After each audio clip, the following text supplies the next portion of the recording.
आज मेरठ नगर निगम की 2215 संविदा सफाई कर्मचारी संघर्ष समिति ने समिति के अध्यक्ष दिनेश सूद व महामंत्री राजू ढिंगिया के नेतृत्व में सर्किट हाउस में आए राज्य मंत्री दर्जा प्राप्त भगूलाल को समिति की लंबे समय से चली आ रही परेशानियों व सफाई कर्मचारियों के समान कार्य समान वेतन के संबंध में अपनी मांगों को लेकर मुख्यमंत्री योगी आदित्यनाथ के नाम लिखा ज्ञापन सौंपा।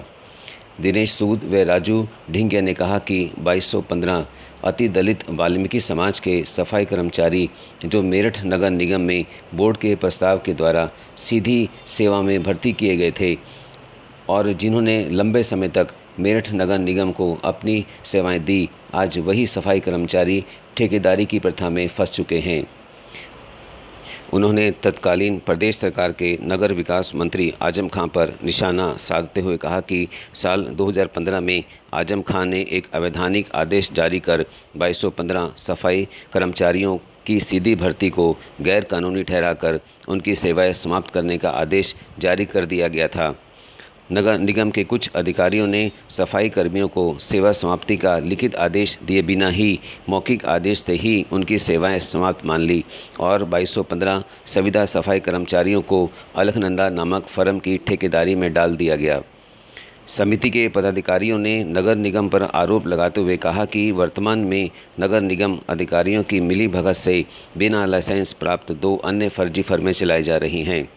समिति के पदाधिकारियों ने ज्ञापन के माध्यम से मुख्यमंत्री योगी आदित्यनाथ से मांग की कि वे इस मामले में हस्तक्षेप करें और 2215 अस्थायी संविदा कर्मचारियों की नगर निगम मेरठ में बहाली के साथ साथ उनका नियमितीकरण करें। 115 संविदा सफाई कर्मचारी पिछले 5 वर्षों से न्याय की मांग कर रहे हैं। संविदा सफाई कर्मचारी संघर्ष समिति के मुख्य संयोजक सुरेंद्र कुमार ढिंगिया ने बताया कि मेरठ नगर निगम समस्त अस्थायी 2215 सफाई कर्मचारियों को आउटसोर्सिंग में दिखा रहा है, जबकि समस्त सफाई कर्मचारी नगर निगम व सदन द्वारा सीधे भर्ती किए गए कर्मचारी हैं और लंबी सेवा पूरी करने के आधार पर काफ़ी समय से वे नियमित होने के हकदार हैं।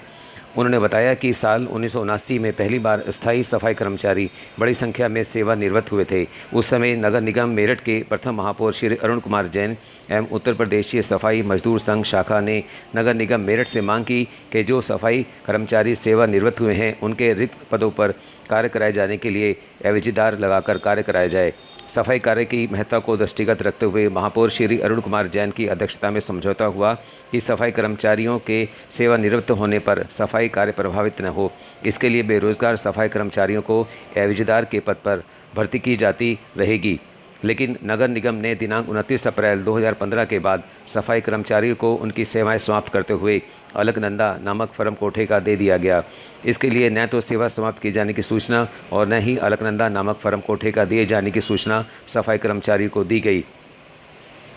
साल 2015 में अलकनंदा को जब ठेका छोड़ा गया तो अलकनंदा फर्म ने भविष्य निधि फंड एवं मेडिकल सुविधा दिए जाने के नाम पर कटौती की, लेकिन अचानक साल 2017 में अलकनंदा फर्म का ठेका बंद कर दिया गया। 80% सफाई कर्मचारियों को न तो पीएफ की धनराशि का भुगतान किया गया और न ही मेडिकल इलाज का लाभ सफाई कर्मचारी को मिल पाया। आज भी राधाकृष्ण एवं कार्तिकेय नामक 2 फर्मों पर ठेका होने के बाद सफाई कर्मचारियों को मेडिकल का लाभ नहीं मिल पा रहा है।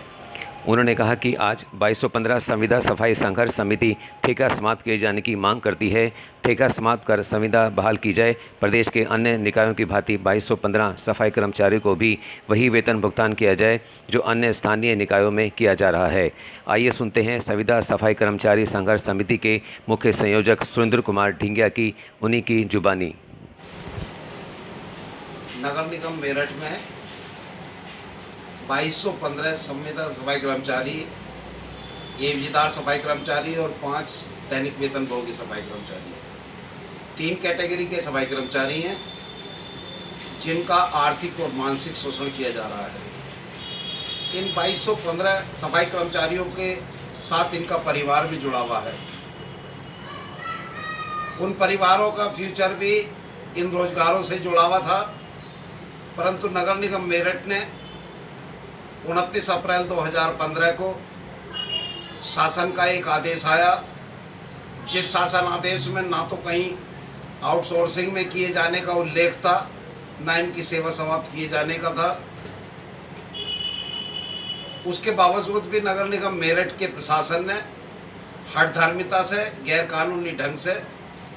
इन्हें ठेके पे छोड़ दिया गया। अलखनंदा नामक एक फर्म को, जो फर्जी फर्म थी, उसे ठेका छोड़ दिया गया फर्जी तरीके से। एक ज़माने में अरुण जैन साहब मेरठ के प्रथम महापौर हुए और उन्होंने सेवानिवृत्त सफाई कर्मचारियों के रिक्त स्थानों पर गंदगी से शहर प्रभावित ना हो, उनके घरों के लोगों को एवजीदार के रूप में लगाया, ताकि जो है गंदगी ना बढ़े महानगर में। आज जो है सफाई कर्मचारी रिटायर हो रहा है, सफाई कर्मचारी उस जगह पे जो है ना सफाई कर्मचारी, नया सफाई कर्मचारी रखा जा रहा है और ना कोई और व्यवस्था की जा रही है। हर रोज जो है पब्लिक के लोग और प्रशासन जो है सफाई कर्मचारियों को शहर में गंदगी के लिए दोषी मानता है। हम पूछना चाहते हैं जो नगर निगम प्रशासन से कि जो उत्तर प्रदेश सरकार ने हेल्थ मैनुअल को ओवरलुक करके जो नया मानक बनाया है 10,000 की आबादी पर 28 सफाई कर्मचारी, क्या कभी उस मानक की पूर्ति की गई है? यदि उस मानक की पूर्ति की जाए तो 5,000 सफाई कर्मचारियों की और जरूरत है। उत्तर प्रदेश शासन ने हमेशा शासन आदेश जारी करके अब तमाम स्थानीय निकायों से ये जानकारी प्राप्त करने की कोशिश की है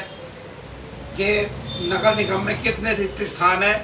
कितनी आवश्यकता है, लेकिन नगर निगम प्रशासन ने इन सब मामलों को नज़रअंदाज किया है और सफाई कर्मचारियों को हमेशा गंदगी के लिए जिम्मेदार ठहराते रहे हैं। हमारा निवेदन है